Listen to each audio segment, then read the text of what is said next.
Well, welcome back, Air Gunners. This is Zach from the Shooter Zone, where we are always staying on target. Well, I'm calling this segment Old School Wednesday, and that's because we are taking out the first generation Gauntlet in 25 caliber today. And it's good to go back to some of the old ones, or not even really old, that just been out for a few years or several years, and take them out and shoot them again and see how they do. Again, there's nothing wrong with these older rifles. They're still very accurate and perform very well. Of course, they've been upgraded a lot since. This has a Generation 2, and shortly down the road, we're going to be seeing this also in the side lever, which is new for the line in the SL30 from Umarex. So I have on top of this the NV100 Plus scope. And it is a 4 to 12 power scope, 56 millimeter if I'm not mistaken. So it's saying lets in a lot of light. It's meant to be used along with their add-on night vision portion of this, and it's fantastic as far as I'm concerned. And again, the scope by itself too for 4x12, very clear, very good scope. Does have side focus, and it also has a lit reticle too if you need to use that. Alright, so what we're going to do today is this. We're going to put 3 different pellets through this today. I have a target set up at 40 yards like always, and on that main target plate we will see 3 of the 2-inch splatterburst targets on there. And so the 3 pellets are this. This is kind of a newer one, but it's the AEA Center Punch Diablo, and they are, of course, 25 caliber, and they are 25.3 grain. The second is from Rangemaster, and these are 25.4 grains. And the last is the tried and true JSB Exact Kings. And these are in the 25.39 grain size. Alright, so we're going to start off with these AEAs. And I'm going to start on the top target. We'll put 5 in each of these targets. This is regulated. It will have no problem going through these 15 rounds, so I'm not going to top off after each, which shouldn't be a problem. I'm not saying that it may not vary a little bit. It shouldn't really, though, but we'll see. All right, so the AEAs are going to be in here first.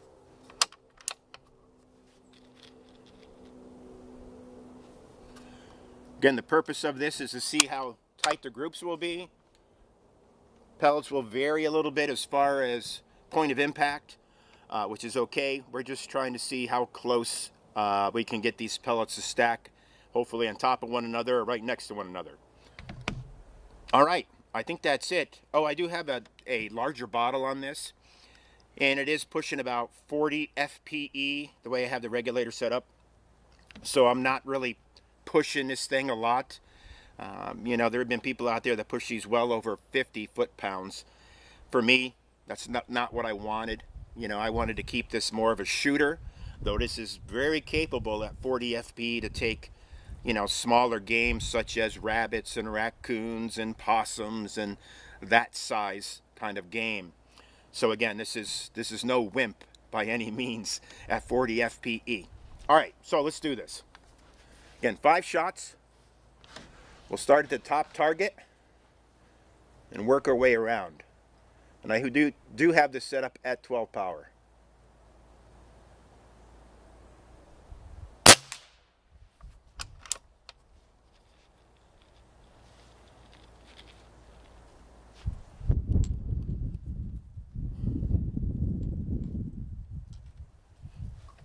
have the single shot tray, which, as you know, if you watch any of my videos, I prefer, especially for trying for accuracy.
Alright, that's the first 5.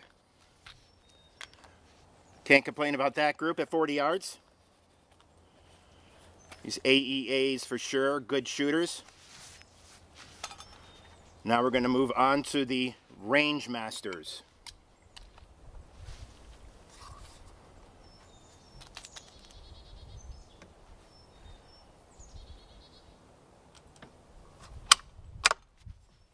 We'll shoot at the bottom left target.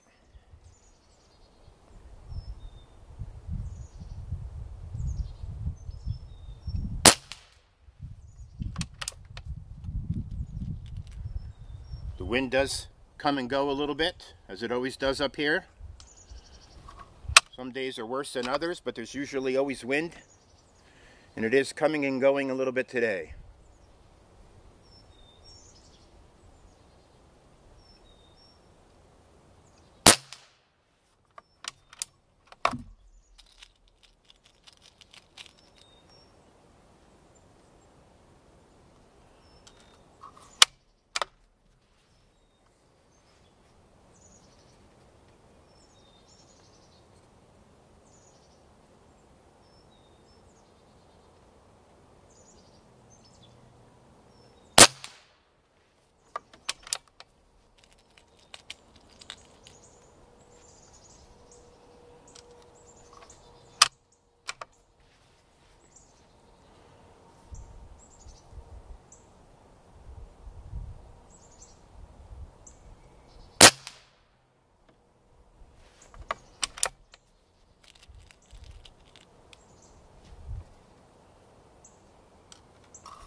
This is the last one for this.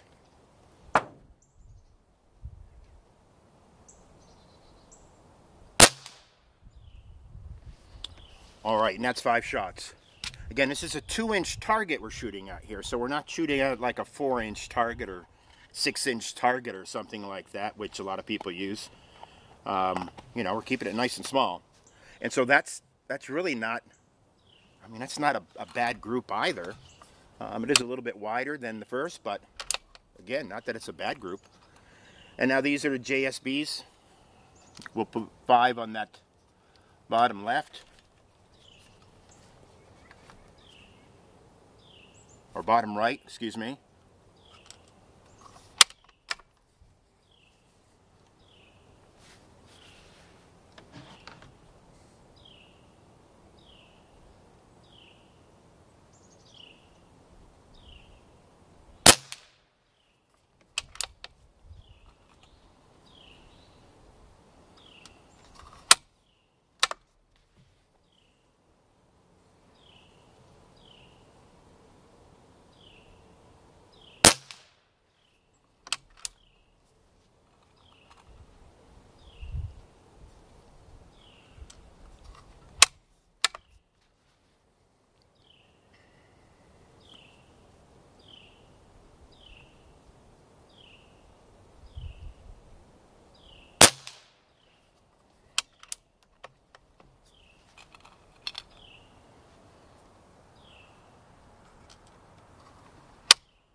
All right, that's the 5th one of that. I think all 3 of these pellets are performing very well. Again, I mean, I don't know what the speed is of the wind when it does gust a little bit, but probably, I don't know, 6 or 7 miles per hour anyways, maybe 8 miles per hour. But, you know, again, at 40 yards, I think all of these groups have done very, very well. I think the JSBs and the Rangemasters are pretty much equal.